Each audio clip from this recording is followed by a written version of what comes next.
Shalom buat kita semua. Bapak Ibu, saudara-saudari terkasih, selamat datang dan beribadah hari ini, Minggu 19 Juli 2026, di mana minggu kita adalah minggu ke-7 setelah Trinitatis Ketritunggalan. Tema kita hari ini adalah Hari Sukacita bagi Umat Tuhan. Untuk itu, sebelum kita mulai ibadah penyembahan, mari kita serahkan diri dan satukan hati dengan bersatu teduh sejenak.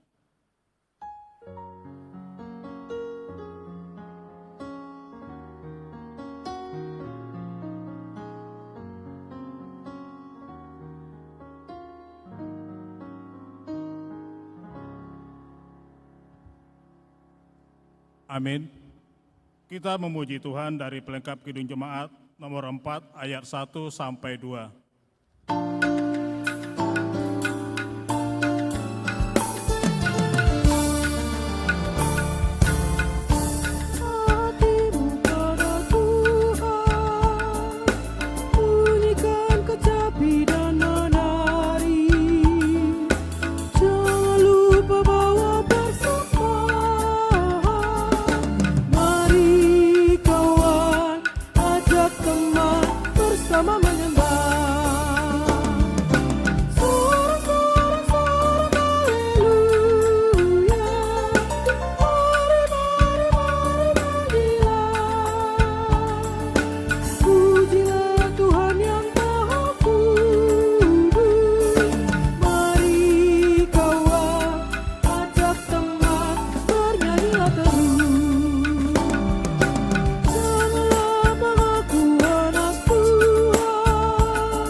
Dalam nama Allah Bapa dan Anaknya Tuhan Yesus Kristus dan Roh Kudus kalik langit dan bumi.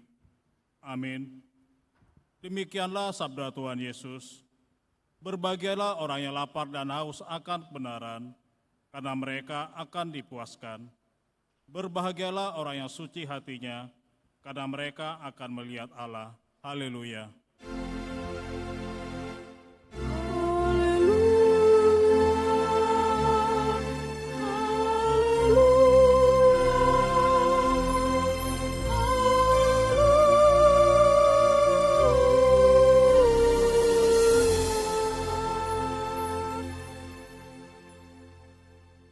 Marilah kita berdoa. Ya Tuhan Allah Bapa kami di surga, kami mohon kepadamu, karuniakanlah kepada kami roh-Mu, sumber kebenaran dan damai sejahtera yang tak dapat diberikan oleh dunia ini. Ajarlah kami senantiasa untuk mengenal kehendak-Mu dan memberlakukannya dalam kehidupan kami. Tolonglah kami untuk bertumbuh dalam iman dan pengharapan kami, supaya kami tetap mengutamakan kerajaan-Mu di dalam hidup kami sehari-hari, dan tidak digoyahkan oleh apapun yang hendak menjauhkan kami dari hadapan-Mu. Di dalam Yesus Kristus, Tuhan dan Penebus kami. Amin. Jemaat silakan duduk. Kita memuji Tuhan dari Kidung Jemaat nomor 415 ayat 1 sampai 3.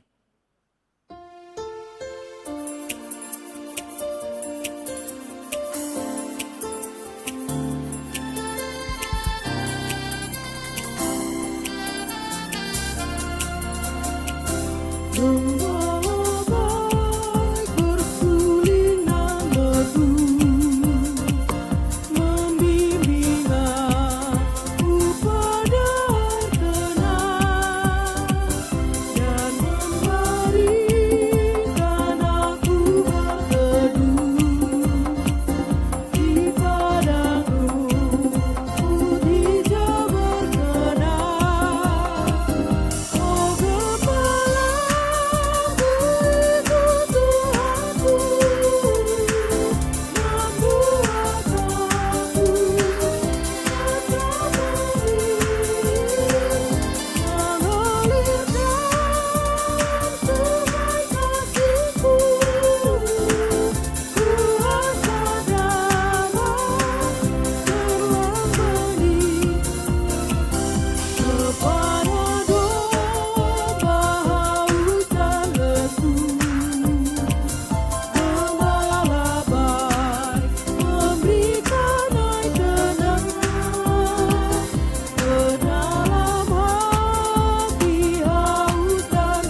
Bapak, Ibu, Saudara-saudari terkasih, firman Tuhan sebagai pendolot khotbah pada minggu ke-7 setelah Trinitatis yang tertulis dalam Yohanes pasal 10 ayat 11 sampai ayat 16.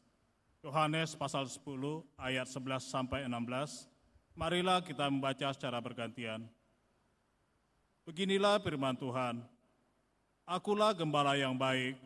Gembala yang baik memberikan nyawanya bagi domba-dombanya. Sedangkan seorang upahan yang bukan gembala dan yang bukan pemilik domba-domba itu sendiri, ketika melihat serigala datang, meninggalkan domba-domba itu lalu lari, sehingga segala menerkam dan mencerai-beraikan domba-domba itu. Ia lari karena ia seorang upahan dan tidak memperhatikan domba-domba itu.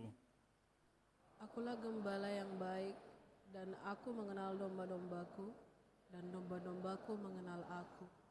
Sama seperti Bapa mengenal aku, dan aku mengenal Bapa, dan aku memberikan nyawaku bagi domba-dombaku. Ada lagi padaku domba-domba lain yang bukan dari kandang ini.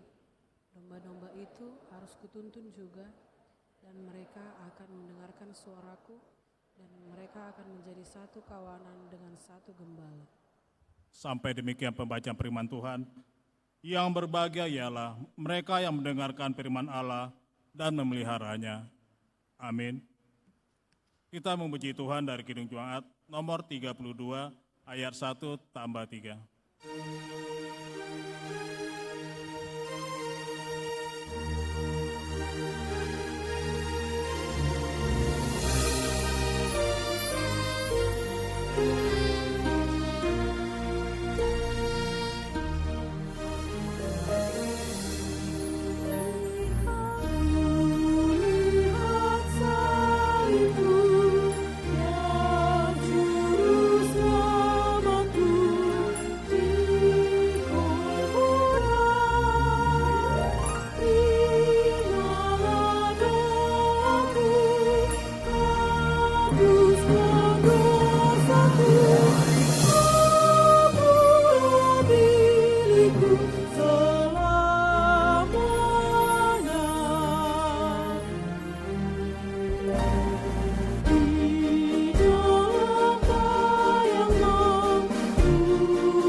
Bapak, Ibu, Saudara-saudari terkasih, di dalam perjalanan hidup kita selama satu minggu ini, banyak perbuatan kita sengaja maupun tidak sengaja yang telah mendukakan hati sesama, terlebih mendukakan hati Tuhan.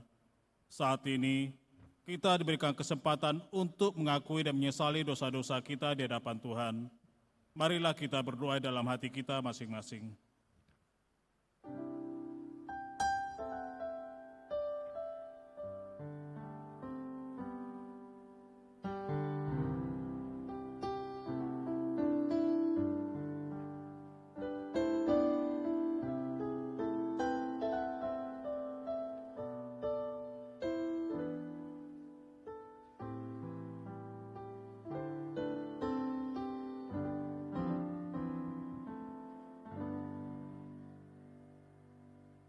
Bapa kami yang di surga, di dalam nama Yesus Kristus Tuhan kami, Engkaulah Tuhan yang Maha Kuasa, Khalik langit dan bumi, dan sumber segala kebenaran dan keadilan untuk menghakimi umat manusia. Kami datang bersembah sujud di hadapan-Mu untuk menyesali dosa dan pelanggaran kami terhadap hukum-Mu. Kami sering menuruti godaan iblis dan tabiat kami yang jahat. Sepantasnya lah kami menerima ganjaran sesuai dengan pelanggaran kami.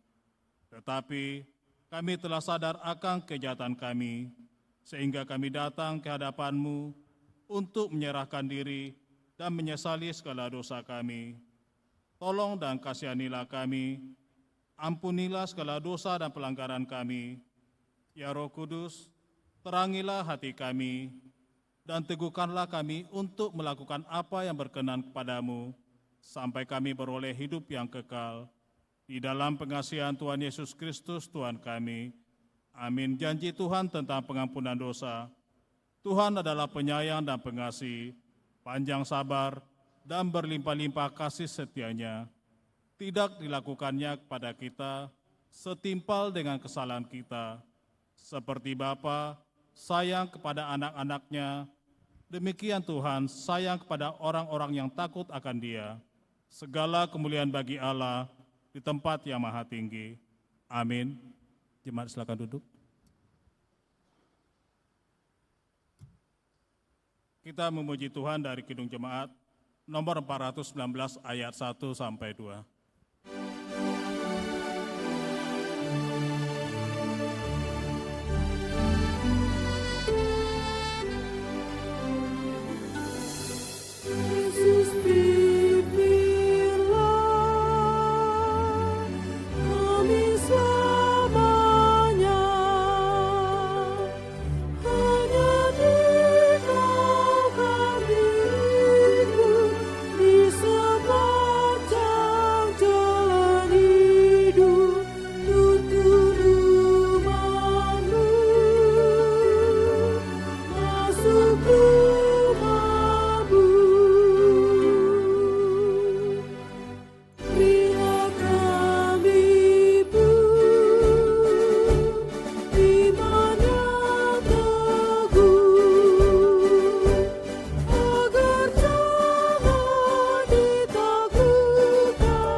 Jemaat yang terkasih, marilah kita mendengarkan firman Tuhan sebagai petunjuk hidup baru yang tertulis dalam Mazmur pasal 28 ayat 7. Mazmur pasal 28 ayat 7, beginilah firman Tuhan. Tuhan adalah kekuatanku dan perisaiku, kepadanya hatiku percaya. Aku tertolong sebab itu beria hatiku, dan dengan nyanyianku aku bersyukur kepadanya. Demikianlah firman Tuhan, marilah kita bersama-sama memohon kekuatan dari Tuhan. Ya Allah Bapa kami, berilah kami kekuatan untuk melaksanakan yang sesuai dengan firman-Mu. Amin. Kita memuji Tuhan dari Kidung Jemaat nomor 362 ayat 1 tambah 4.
Marilah kita bersaksi, mengikrarkan pengakuan iman kita bersama jemaat pada segala abad seluruh dunia.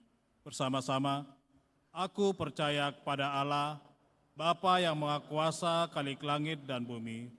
Aku percaya kepada Yesus Kristus, Anak-Nya yang tunggal Tuhan kita, yang dikandung daripada Roh Kudus, lahir dari anak darah Maria, yang menderita di bawah pemerintahan Pontius Pilatus, disalibkan, mati dan dikuburkan, turun ke dalam kerajaan maut, pada hari yang ketiga bangkit pula dari antara orang mati, naik ke surga, duduk sebelah kanan Allah Bapa yang Maha Kuasa, dan akan datang dari sana untuk menghakimi orang yang hidup dan yang mati. Aku percaya kepada Roh Kudus, gereja yang kudus dan am, persekutuan orang kudus, pengampunan dosa, kebangkitan daging, dan hidup yang kekal. Amin. Jemaat silakan duduk.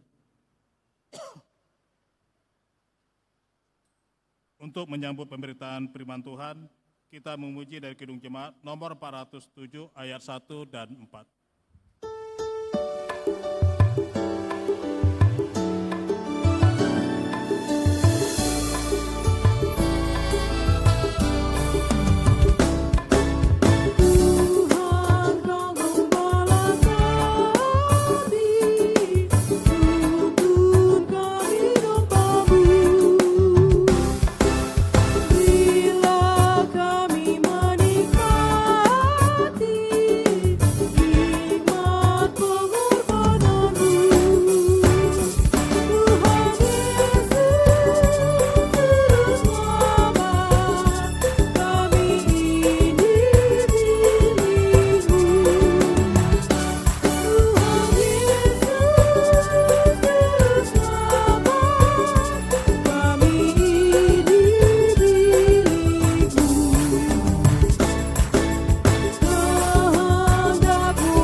Mari kita berdoa. Bapa kami dalam Kristus Yesus, kami rindu mendengar firman-Mu. Kami percaya firman Tuhan membawa berkat, membawa pembaharuan, meneguhkan pengharapan dan sukacita. Kami rindu, tolonglah kami melalui Allah Roh Kudus, agar kami dapat memahami dan dikuatkan hidup dalam firman Tuhan. Di dalam Kristus Yesus kami berdoa. Amin. Salam pada kita semua. Salam. Saudara-saudari, Bapak Ibu dikasihi oleh Tuhan, mari kita membaca firman Tuhan hari ini dari Ester pasal 9 ayat 11 sampai ayat 19. Saya mengundang kita untuk menelaah firman Tuhan bersama-sama dari Ester pasal 9 ayat 11 sampai 19. Saya akan membaca ayat 11, saya mengundang ibu bapak, saudara-saudari membaca ayat 12, demikian seterusnya berresponsoria sampai ayat yang ke-19. Bagi yang sudah menemukan, katakan amin. Ayat 11, demikian firman Tuhan. Pada hari itu juga jumlah orang-orang yang terbunuh di dalam benteng Susan disampaikan ke hadapan raja.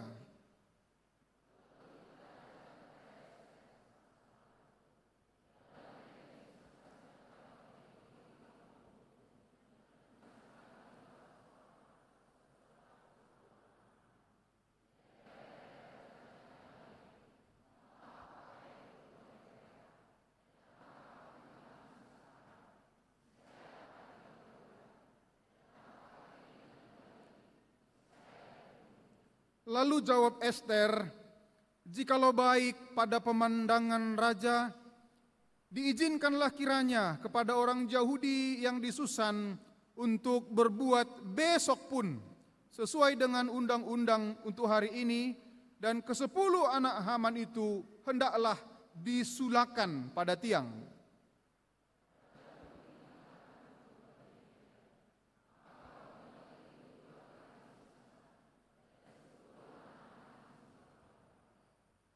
Jadi berkumpullah orang Yahudi yang di Susan pada hari yang ke-14 bulan Adar juga, dan dibunuhnyalah di Susan 300 orang.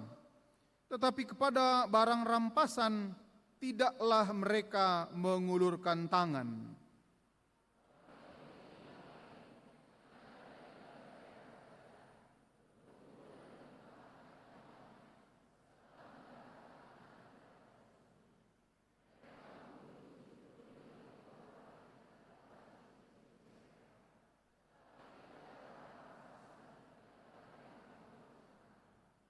Hal itu terjadi pada hari yang ke-13 dalam bulan Adar. Pada hari yang ke-14 berhentilah mereka, dan hari itu dijadikan mereka hari perjamuan dan sukacita.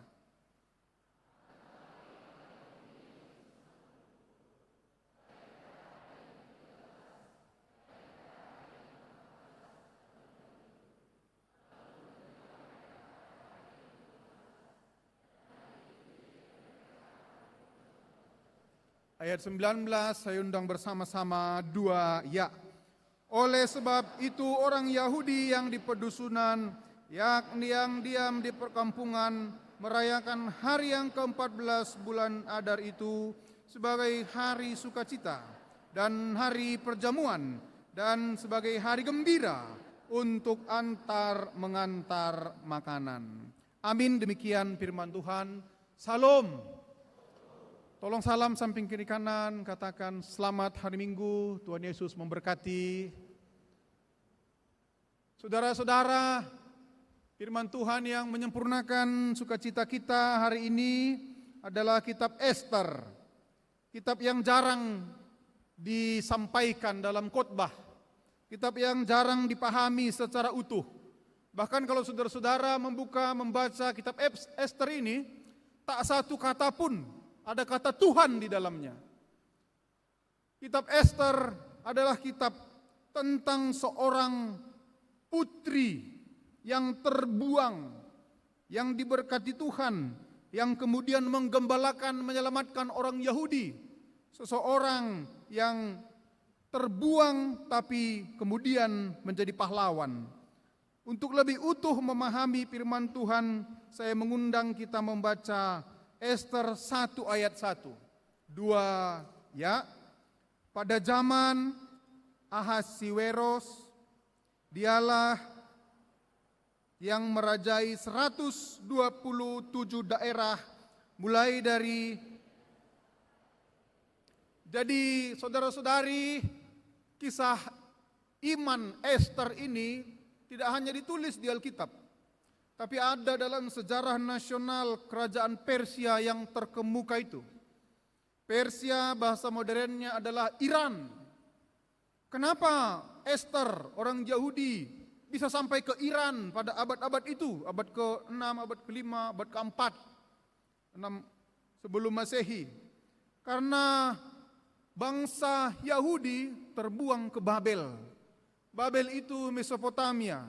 Mesopotamia itu modern adalah Irak. Jadi Raja Nebukadnezar mengalahkan Israel, mengambil tawanan, membuat mereka menjadi budak di Irak, di Babel, di Mesopotamia.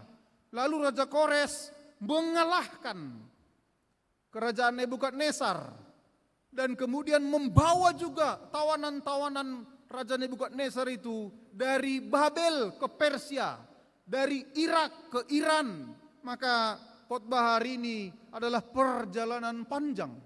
Seorang tawanan, seorang muda, sama seperti umur saudara. Ester masih sangat muda, 20-25 tahun umurnya. Saudara-saudari, kita melihat Raja Ahasiweros ini, Raja Persia itu adalah raja yang sangat kuat kuasanya. Disebutkan dia membawahi 127 daerah, 127 kerajaan-kerajaan kecil. Dari mana? Dari India sampai ke Ethiopia. Iran atau Persia itu di Asia Tengah. Tetangganya adalah kalau sekarang itu seperti Yordania, Yaman, Oman, Qatar, Uni Emirat Arab. Iran, negara Persia, kerajaan Ahasiweros ini, kerajaannya membentang di benua Afrika di Ethiopia, di benua Asia sampai ke India. Kalau digabung Asia plus Afrika, ini 2/3 wilayah dunia ini ada di bawah seorang raja bernama Ahasiweros. Saudara-saudari dikasih oleh Tuhan, dalam firman Tuhan ini, mari kita baca lagi Ester pasal 1 ayat 4 dan 5. Ayat 4, 2 ya. Di samping itu baginda memamerkan kekayaan kemuliaan kerajaannya. Berhari-hari lamanya, sampai 180 hari. Ayat 5, 2 ya. Setelah genap hari-hari itu, maka raja mengadakan perjamuan lagi 7 hari lamanya. Stop sampai di situ. Saudara-saudari, ini bukan pesta sembarangan. 180 hari itu 6 bulan, itu setengah tahun. Kalau kau pesta menikah, kira-kira berapa biayanya anak muda? Buatlah sinamot 50 juta, kan begitu kan? Konsumsi, apalagi jas baru, make up, sewa hall, musik, buatlah 100 juta. 180 hari non-stop, itu mereka belum puas, tambah lagi 7 hari lagi. Raja Ahasiweros mau menunjukkan, inilah kebesaranku, inilah kerajaanku, inilah kekayaan, kejayaanku. Lalu kemudian di puncak acara itu, di puncak pesta yang 187 hari itu, Raja Ahasiweros tidak hanya ingin memamerkan kekayaan dan kejayaannya, tapi dia juga ingin memamerkan istrinya, Ratu Wasti yang rupawan, istrinya Ratu Wasti yang sangat cantik, tercantik di seluruh kerajaan pada waktu itu. Mari kita membaca Ester pasal 1 ayat 10 sampai 13. Ayat 10, mari kita membaca 2 ya. Pada hari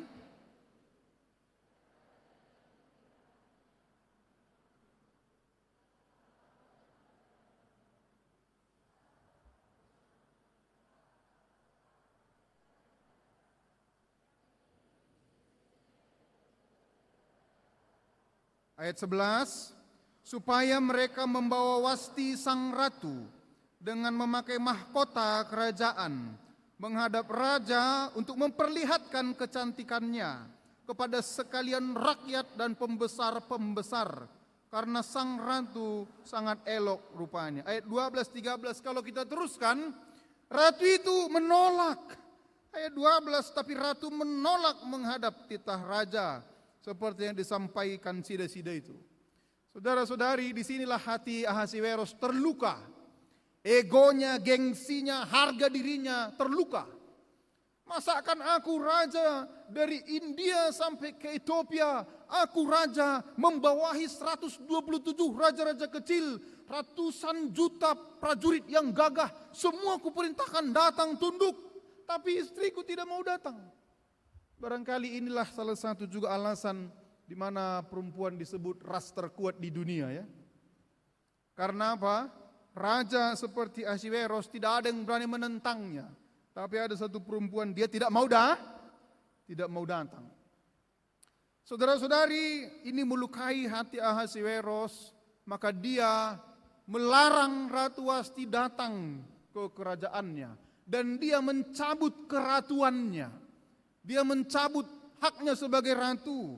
Lalu kemudian dia membuat titah. Kalau kita baca pasal 1, pasal 2 dan seterusnya, Ahasiweros membuat titah.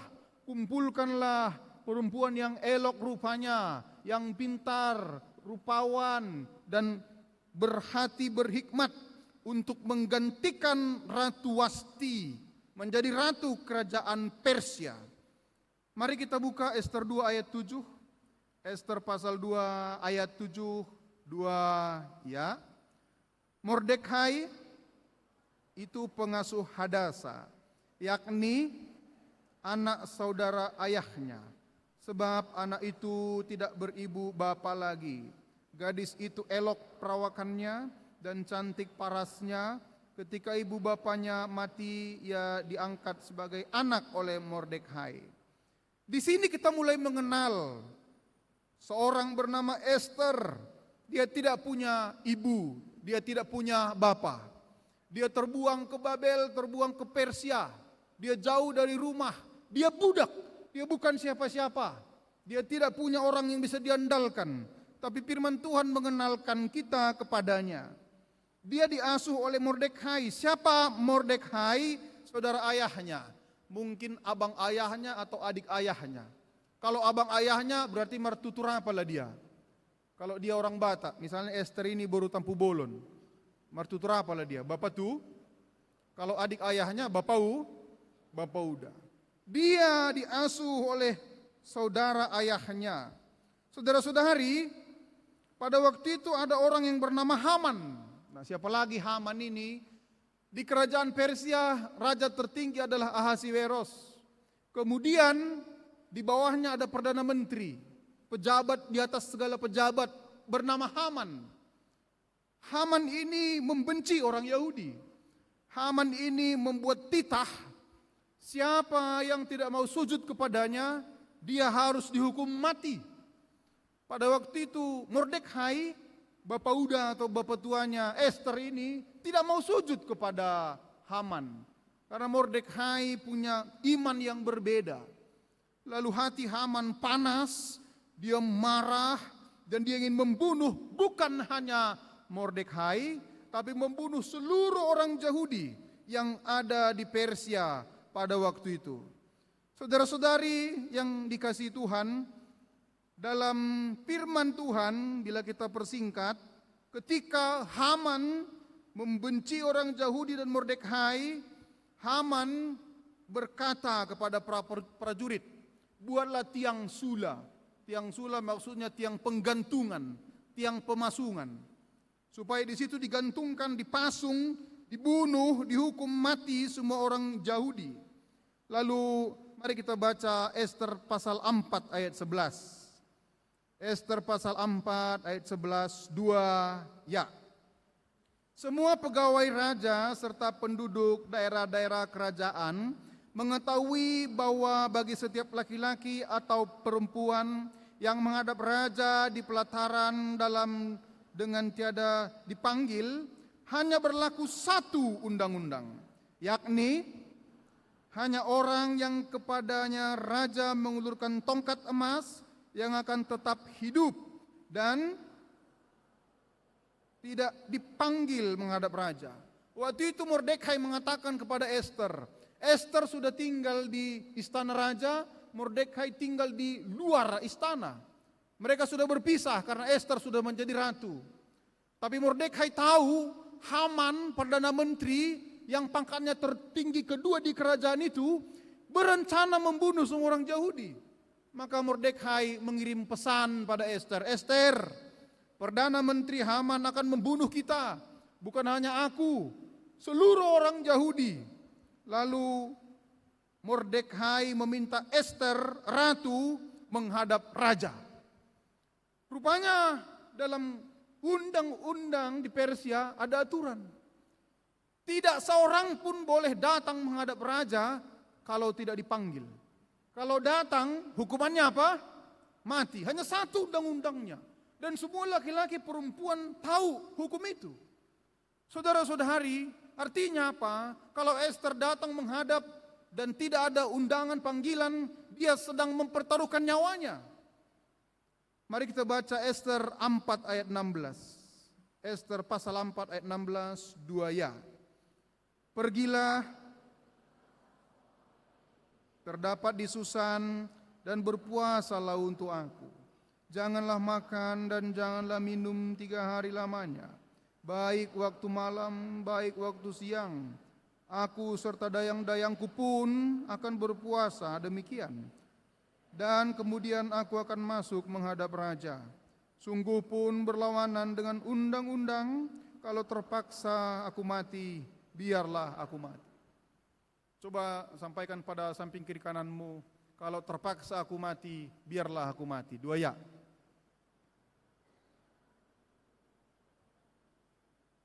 Saudara-saudari, bisakah kita menangkap perasaan batin ini? Ester tahu kalau dia berada dalam pusaran elit politik Persia, pusaran elit politik tanda kutip tepi jurang, pusaran di mana para petinggi satu dengan yang lain ingin saling menghabisi, menghancurkan, memusnahkan, membunuh. Saudara-saudari, tidak banyak orang yang bisa selamat dalam pusaran perpolitikan elit seperti Ester ini. Apalagi dia seorang perempuan, apalagi dia seorang yang terbuang. Dia berkata, ada satu kekuatan yang bisa menolongku.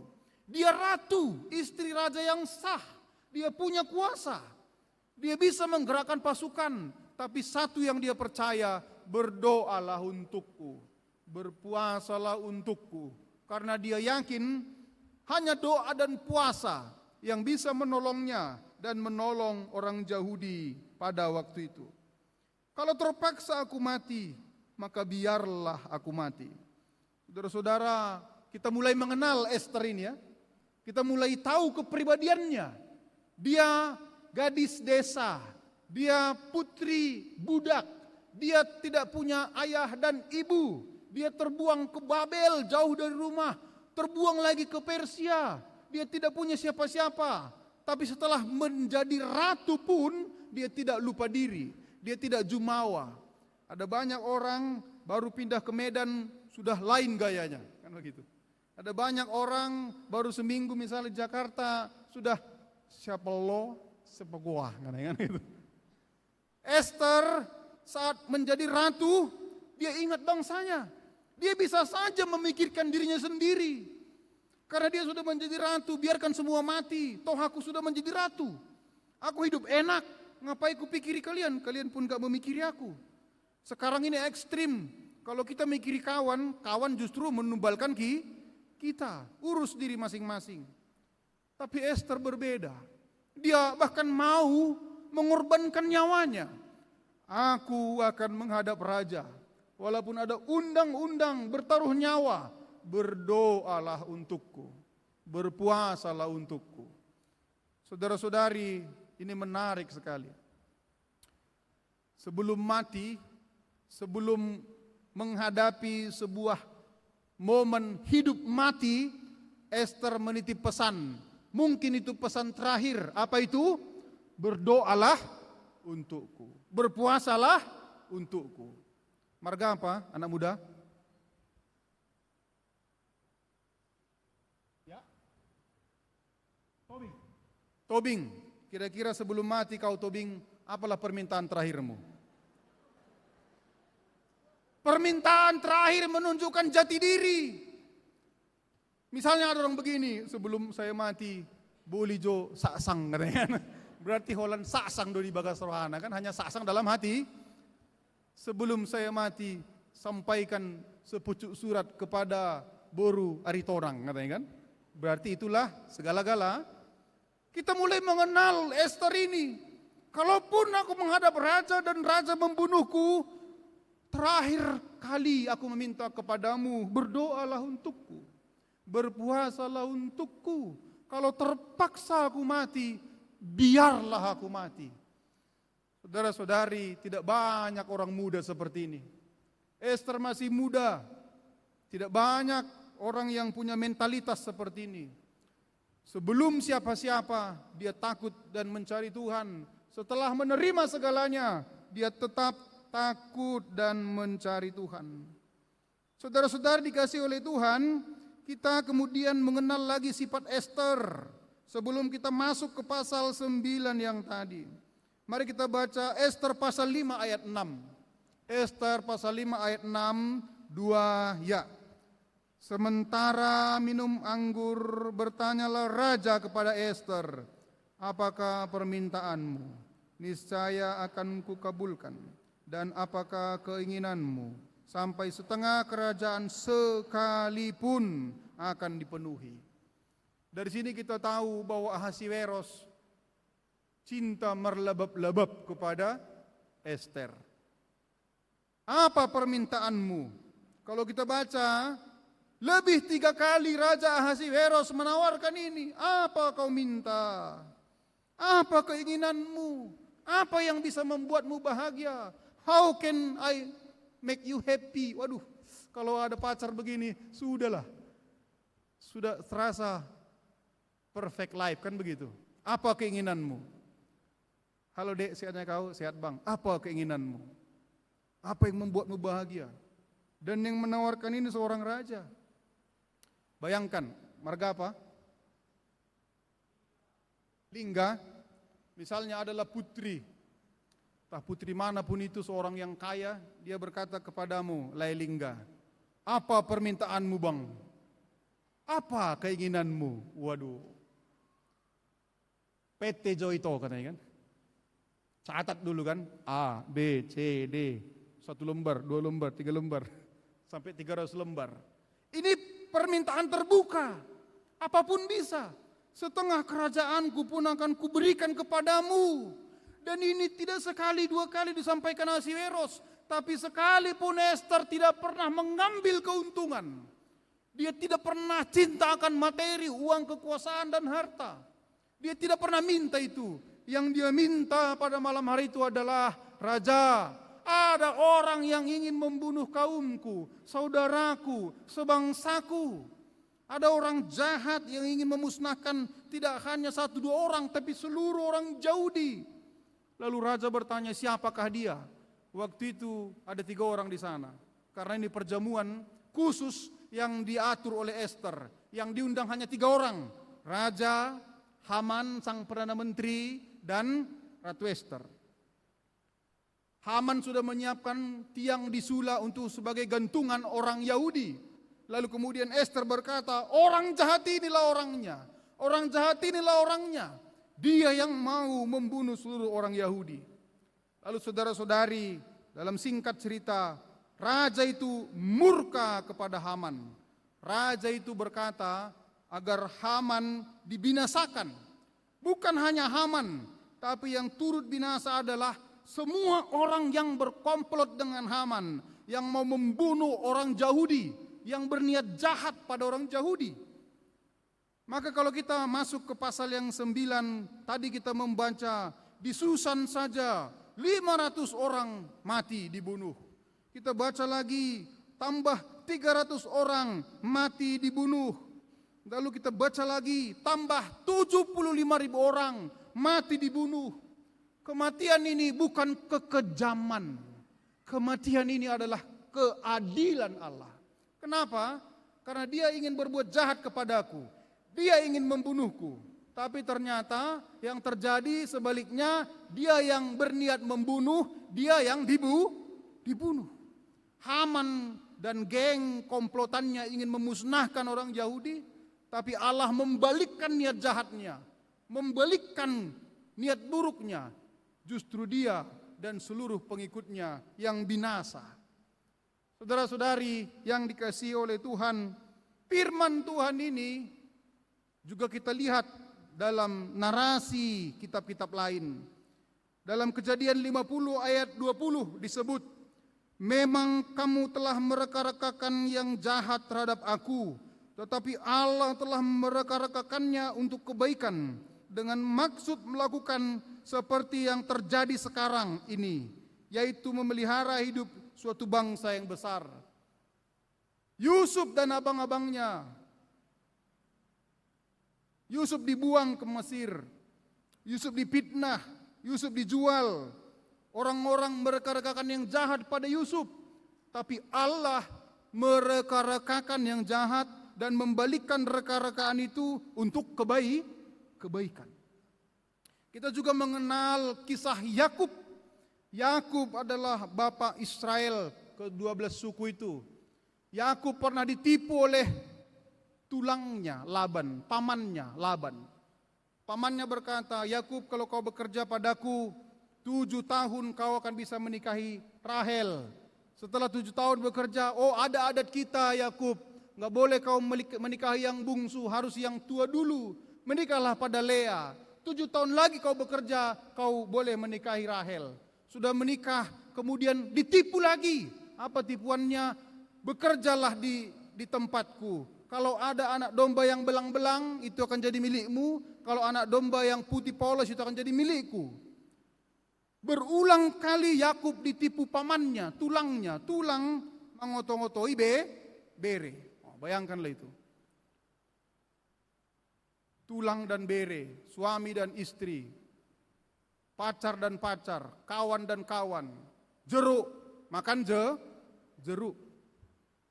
Ternyata tidak hanya di elit politik, tidak hanya antara Haman, Ratu Esther dan Ahasiweros yang ingin jeruk makan jeruk, sampai ke level bawah juga terjadi demikian. Tapi berulang kali Yakub ditipu, makin ditipu dia makin diberkati. Makin ditipu dia makin berhasil. Makin ditipu dia makin meningkat. Kenapa saudara-saudara? Karena Allah bersama Yakub. Yusuf ditipu, dijual, berhasil. Yakub ditipu, dijual, berhasil. Esther ditipu, dijual, berhasil. Karena apa? Karena Allah bersama mereka. Saudara-saudari, firman Tuhan kalau kita hubungkan dengan Yohanes pasal 10 tadi, gembala yang baik, kita melihat bahwa dalam diri Esther ada jiwa gembala. Dia menggembalakan karena pengorbanannya orang Yahudi diselamatkan. Karena keberaniannya orang Yahudi bisa bertahan hidup. Dia tidak hanya memikirkan diri sendiri, dia memikirkan kampung halaman, bangsa, teman. Ada jiwa gembala dalam diri Esther. Dalam epistel disebutkan bahwa aku adalah gembala yang baik. Aku mengenal domba-dombaku dan domba-dombaku mengenal aku. Allah mengenal pergumulan Esther. Walaupun Esther terbuang di tempat yang jauh, tapi Allah mengingatnya, Allah mengenalnya, Allah menolongnya, Allah memberkatinya. Orang ingin membinasakan dia, tapi Allah membalikkan menjadi memberkati dia. Saudara-saudari, Allah juga mengenal kita sebagai domba-dombanya.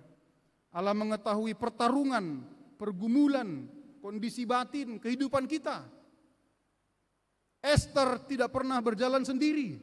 Allah di balik layar bekerja menolongnya. Kenapa Esther sebelum bertaruh nyawa meminta doa dan puasa? Karena dia tahu Allahku mendengar doa dan puasa. Allahku akan menolongku. Allahku adalah gembalaku. Kalau Allahku bersamaku, maka aku bisa melewati perjuangan, pertarungan hidup dan mati ini. Esther mengenal Allahnya.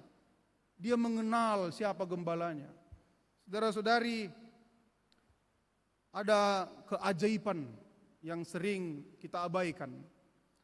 Ada orang yang memelihara ular di rumahnya dengan sengaja. Tidak dikandang, tidak diikat, tapi dia dilepas begitu saja.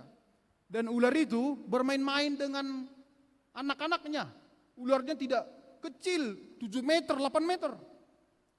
Dan saya menyadari, oh rupanya antara ular dan manusia pun bisa saling mengerti, pun bisa saling mengenal, pun bisa saling memahami.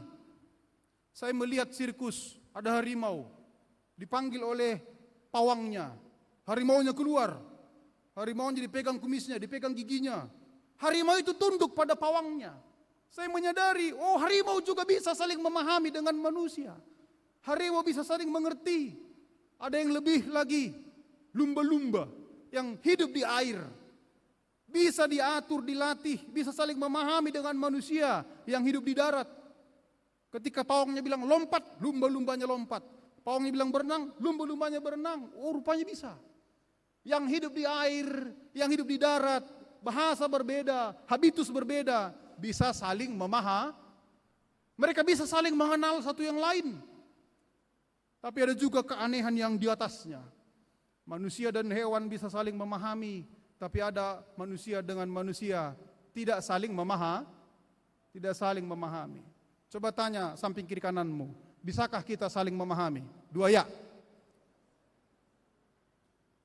Kalau ada di sini pacarmu, coba tanya dulu, bisakah kita saling mengerti? Kalau ular dan manusia pun bisa saling mengerti, tapi kita tidak saling mengerti, terlalu, sungguh terlalu. Kita orang Kristen, bisakah kita mengerti hati Bapa? Bisakah kita mengenal maunya Bapa? Bisa kita mengetahui apa kehendak-kehendaknya? Ester mengetahui, kalau aku datang pada Bapakku dalam doa dan puasa, maka begitu pun berat jalanku hari ini, aku akan menang di ujung jalanku. Karena aku mengenal Bapakku adalah gembalaku. Aku tahu Dia yang bisa kuandalkan. Kuasaku sebagai ratu tidak ada guna dan maknanya, hanya doa, hanya puasa. Saudara-saudara, bisakah kita mengenal Bapa seperti itu? Menjadi gembala seperti Ester yang menolong bangsanya itu butuh pengorbanan. Kadang-kadang orang yang membela kita justru kita hianati. Kau bela temanmu, justru dia mengkhianatimu. Tidak semua gembala baik dibalas dengan kebaikan. Saudara-saudari yang dikasihi oleh Tuhan, di Israel mereka itu menggembalakan domba di padang gurun, tapi padangnya itu bukan seperti padang yang di Indonesia ini. Di Israel, yang pernah ke Israel, itu padang tandus, gersang, panas, tidak ada rumput hijau, pohon pun jarang. Jadi menggembalakan di sana sulit sekali. Kalau di Sumatera menggembalakan enak, lepaskan lembu di bawah sawit, tinggalkan. Sore baru jemput. Lepaskan domba di ladang, tinggalkan. Tadi malam saya pulang KPI dari tebing tinggi, jam 3:30 pagi, di jalan lurus saya lihat ada putih-putih di jalan. Lalu saya buat lampu jauh, oh rupanya lembu, bayangkanlah. Itulah enaknya menggembalakan di Sumatera ini. Lembu ditinggalkan berjalan ke sana kemari, aman. Di Israel, mereka menggembalakan dombanya itu bersatu. Misalnya aku penggembala domba, Lai Tobing penggembala domba, Bapak juga penggembala domba. Domba kita itu bersatu di padang rumput, nggak ada tandanya, nggak ada simbolnya. Cap merah punya saya, cap hijau punya Bapak, nggak ada. Semua itu bergabung. Tapi saat sore hari, tiap gembala mengambil serulimnya.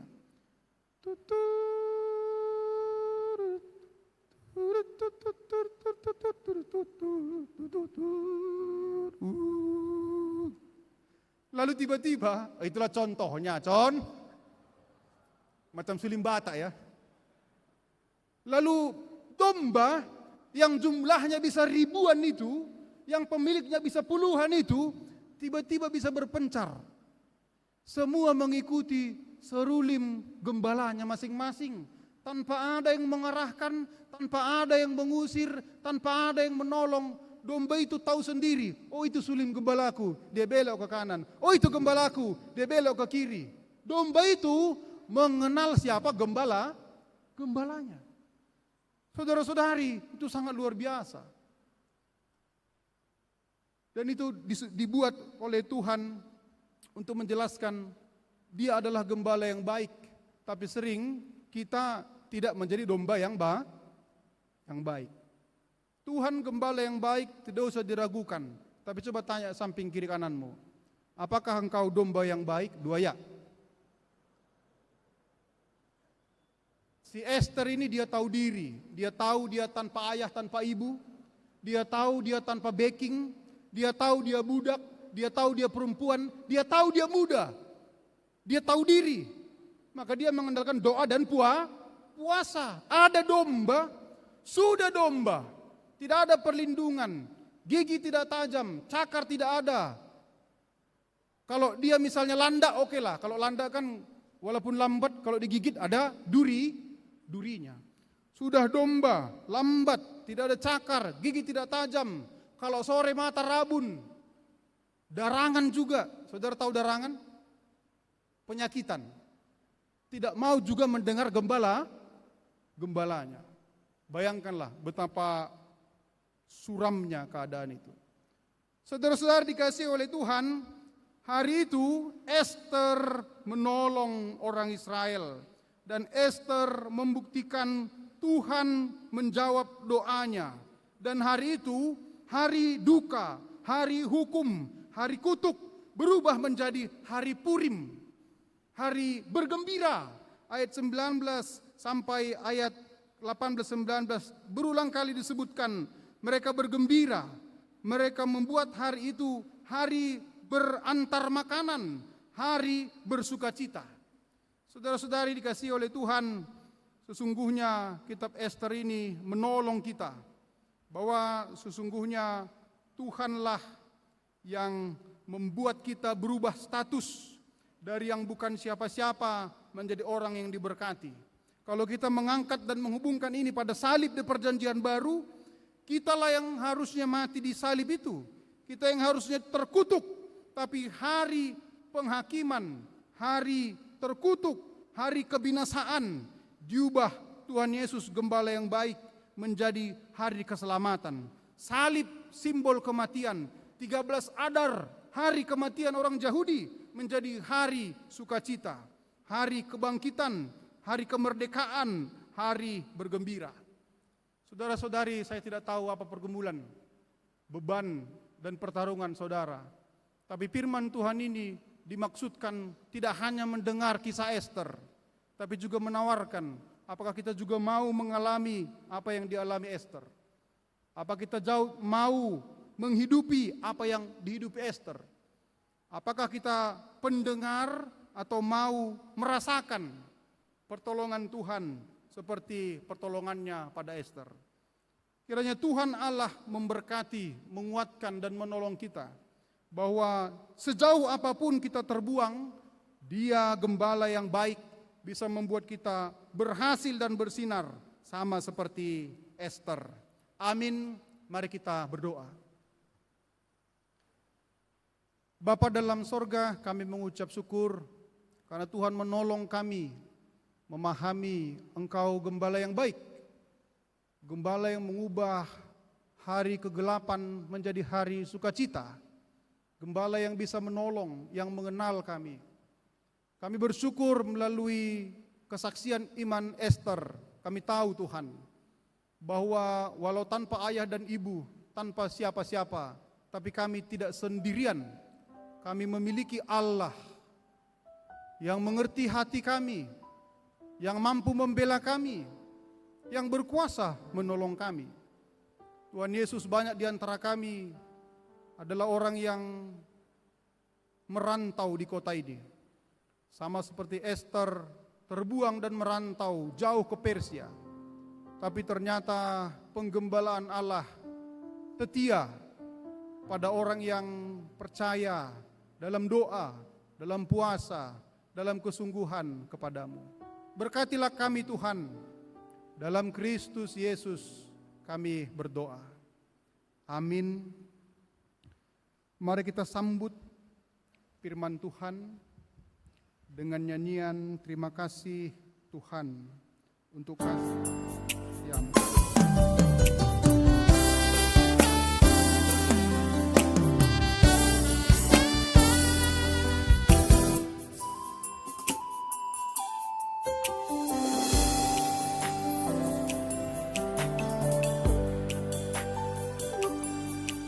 Terima kasih Tuhan untuk kasih setiamu yang kualami dalam hidupku. Terima kasih Yesus untuk kebaikanmu sepanjang hidupku.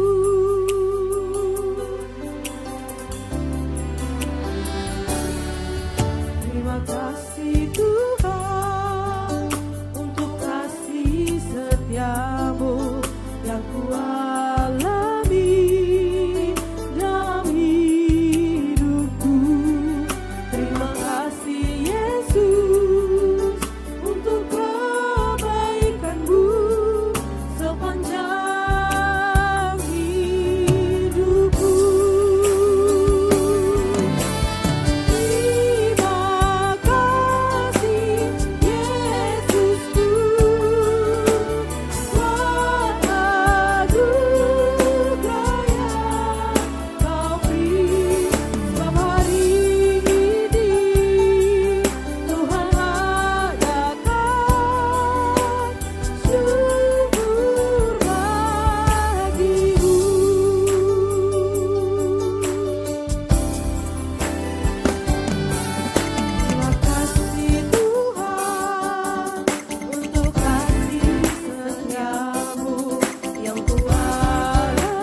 untuk menghantar kita memberi kurban persembahan kita, marilah kita mendengar firman Tuhan yang tertulis dalam Ibrani 9 ayat 14. Betapa lebihnya darah Kristus yang oleh Roh yang kekal telah mempersembahkan dirinya sendiri kepada Allah sebagai persembahan yang tak bercacat, akan menyucikan hati nurani kita dari perbuatan-perbuatan yang sia-sia, supaya kita dapat beribadah kepada Allah yang hidup.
Ya Allah Bapa kami yang ada di surga, kami mengaku dengan setulus hati, Engkaulah sumber segala berkat dan karunia dalam hidup kami.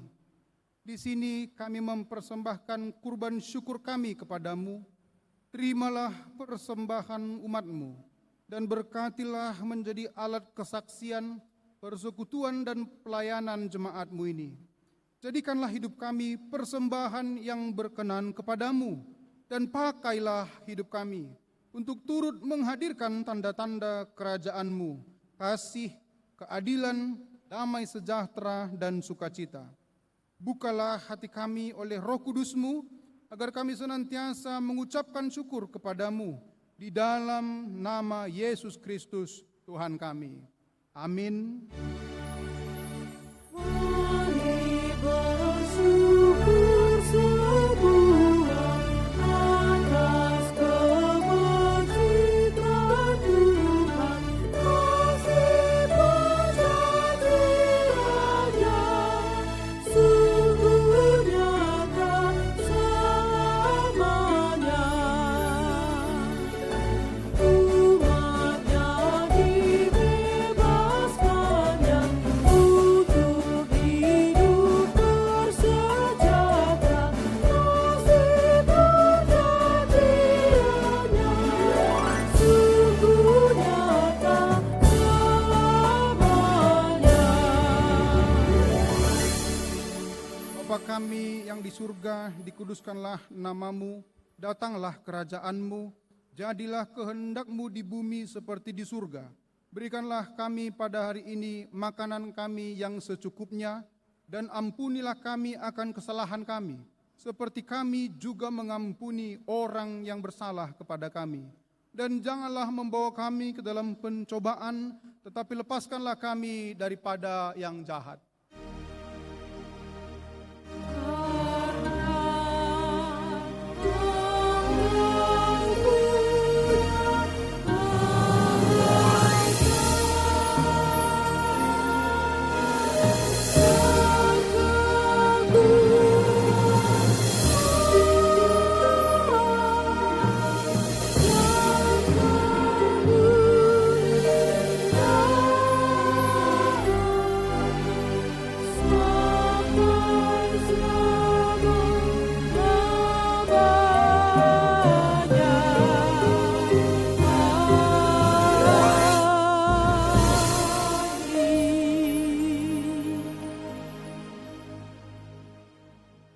Tuhan memberkati engkau dan melindungi engkau.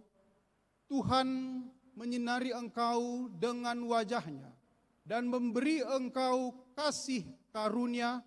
Tuhan menghadapkan wajah-Nya kepadamu dan memberi engkau damai sejahtera. Amin.